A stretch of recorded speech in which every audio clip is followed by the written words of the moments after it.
Assalamualaikum warahmatullahi wabarakatuh. Bertemu kembali dengan video pembelajaran sosiologi. Pada kesempatan kali ini kita akan mempelajari tentang laporan penelitian. Ini merupakan materi sosiologi untuk siswa kelas 10. Nah, untuk materi laporan penelitian ini, yang pertama adalah menyusun laporan penelitian, kemudian yang kedua mempresentasikan laporan penelitian. Oke, kita akan mulai dari bagian yang pertama, yaitu menyusun laporan penelitian. Laporan penelitian adalah dokumen tertulis yang berfungsi sebagai media komunikasi antara peneliti dan pembaca. Jadi melalui laporan penelitian ini pembaca bisa mengetahui apa yang sudah dilakukan oleh peneliti dalam penelitian yang ia lakukan. Nah, syarat menuliskan laporan, yang pertama, peneliti harus mengetahui kepada siapa laporan itu ditujukan. Apakah untuk masyarakat, apakah untuk laporan ilmiah, atau justru memberikan laporan kepada sponsor. Nah, ini harus diperhatikan. Kemudian yang kedua, jelas langkah demi langkah penelitian sehingga pembaca mudah dipahami. Mulai dari latar belakangnya, ya, rumusan masalahnya, ya, kemudian metode yang digunakan apa, hasil penelitian, pembahasan, dan terakhir kesimpulannya seperti apa. Kemudian dibuat dengan bahasa yang komunikatif, baik dan benar, serta penyusunannya sistematis. Artinya bukan menggunakan bahasa yang sifatnya sastra, ya, bahasa yang tingkat tinggi, tidak. Kita hanya menggunakan bahasa yang komunikatif, kemudian baik dan benar, dan penyusunannya harus sistematis. Nah, inilah syarat penulisan laporan penelitian. Nah, tadi kita sudah bahas harus mengetahui jenis pembacanya seperti apa. Jika pembaca dari laporan hasil penelitian kita ini adalah masyarakat umum, maka laporannya harus praktis dan langsung dapat digunakan oleh masyarakat. Ya, seperti brosur, ya, seperti tulisan eh, suatu karya yang bisa langsung dikonsumsi oleh masyarakat. Nah, ini yang untuk masyarakat umum. Bagaimana dengan masyarakat ilmiah? Maka bentuknya, nah ini kalau Anda nanti kuliah yang untuk S1 itu akan menyelesaikan yang namanya skripsi. Nah, ini untuk masyarakat ilmiah. S2 harus menyelesaikan tesis. Kemudian S3 harus menyelesaikan yang namanya disertasi dan juga artikel ilmiah atau jurnal ilmiah. Nah, ini khusus untuk masyarakat ilmiah. Nah, kalau laporannya ditujukan untuk sponsor, maka laporan penelitian ini harus sesuai dengan keinginan sponsor. Apa saja yang poin-poin yang diharapkan oleh sponsor untuk dimasukkan, maka peneliti harus memasukkan itu di dalam laporan penelitiannya. Nah, kita akan lihat outline atau susunan dari laporan penelitian itu, ya.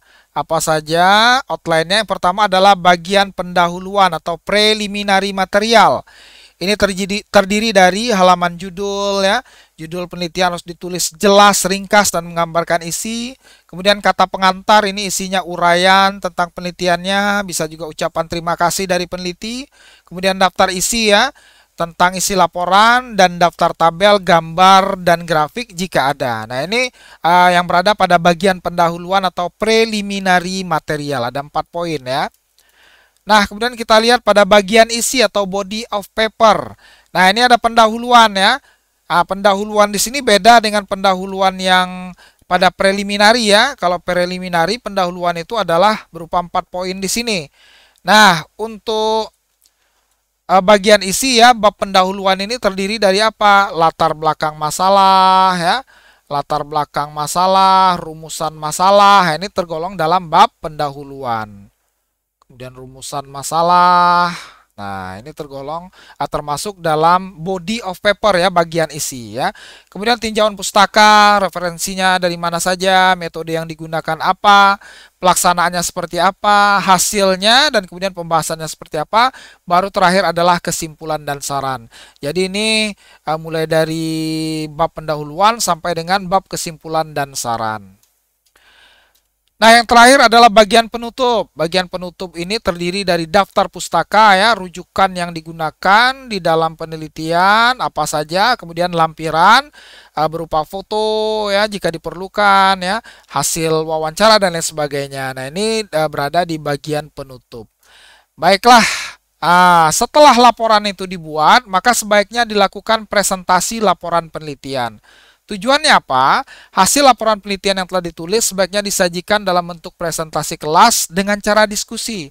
Nah, ini tujuannya apa? Untuk sebagai bentuk pertanggungjawaban ya. Pertanggungjawaban dari siapa? Pertanggungjawaban dari peneliti terhadap laporan yang sudah ia buat. Nah, pemaparan dalam kelas dimaksudkan untuk memperoleh berbagai masukan. Jadi dari hasil diskusi, dari hasil presentasi yang dilakukan, maka audien ya, teman-teman yang ada di kelas atau juga guru ya bisa memberikan masukan terhadap laporan yang sudah dibuat tersebut. Apakah ada poin yang kurang, yang harus diperbaiki, yang harus dilengkapi, dan lain sebagainya. Nah, prinsip yang harus diperhatikan dalam pelaksanaan diskusi ya di kelas ya. Yang pertama, mengikut sertakan seluruh peserta dalam diskusi. Ya, tentu saja peserta yang ada di kelas tersebut ya.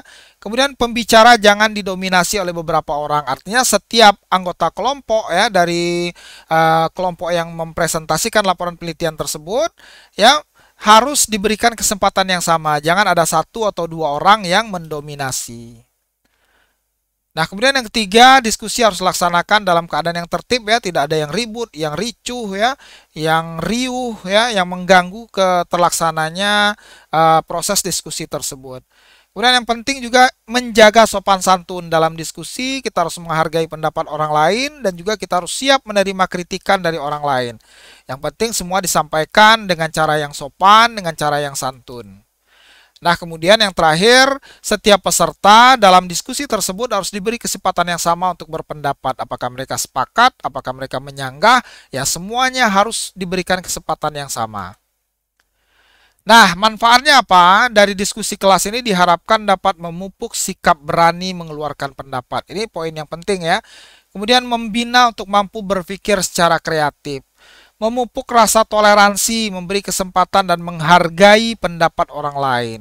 Dan yang terakhir, melatih untuk menggunakan pengetahuan yang telah diperoleh di sekolah. Nah, inilah beberapa manfaat yang akan diperoleh oleh siswa ya setelah melakukan penelitian. Kemudian hasil penelitian itu dipresentasikan melalui forum diskusi kelas. Nah, Ananda sekalian, terima kasih sudah menyaksikan video pembelajaran ini. Semoga materi ini dapat dipahami dengan baik. Bagi yang belum jelas, silakan ketikkan pertanyaan di kolom komentar.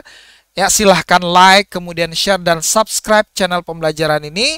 Terima kasih atas perhatiannya. Kita bertemu kembali pada video pembelajaran berikutnya. Demikian saja, tetap semangat belajar. Wassalamualaikum warahmatullahi wabarakatuh.